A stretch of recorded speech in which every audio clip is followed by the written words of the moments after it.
శ్రేష్టమైనటువంటి సమయంలోకి మనం వెళ్తున్నాం. క్రాంతి, భ్రాంతి, అశాంతి, అసూయ, ద్వేషాలతో అల్లాడిపోతున్నటువంటి ఆంధ్రప్రదేశ్ మాత్రమే కాక భారతదేశం అంతటా కూడా కాంతి రేఖగా దేశం నలుమూలలా సంచరిస్తూ శాంతి కిరణాలను ప్రసరింపచేస్తున్నటువంటి young and dynamic leader Kola Prasad గారికి ప్రత్యేకంగా స్వాగతాన్ని, సుస్వాగతాన్ని తెలియచేస్తూ ఉన్నాం.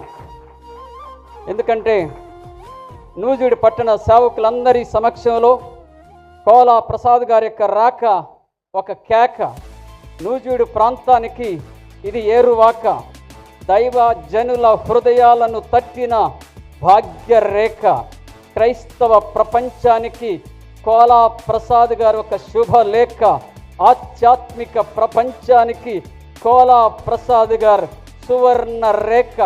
ఈ ఉదయం మరి ఒక ఇండస్ట్రియలిస్ట్గా, ఒక మంచి మరి భావాలు కలిగినటువంటి వ్యక్తిగా నూజివీడు పట్టణానికి వచ్చి సేవకుల యొక్క భుజాలను తట్టి వారందరిలో ధైర్యాన్ని నింపడానికి విచ్చేసినటువంటి కోలా ప్రసాద్ గారికి చప్పట్లు కొడుతూ వారికి ఈ సమయాన్ని అప్పగించుదాం.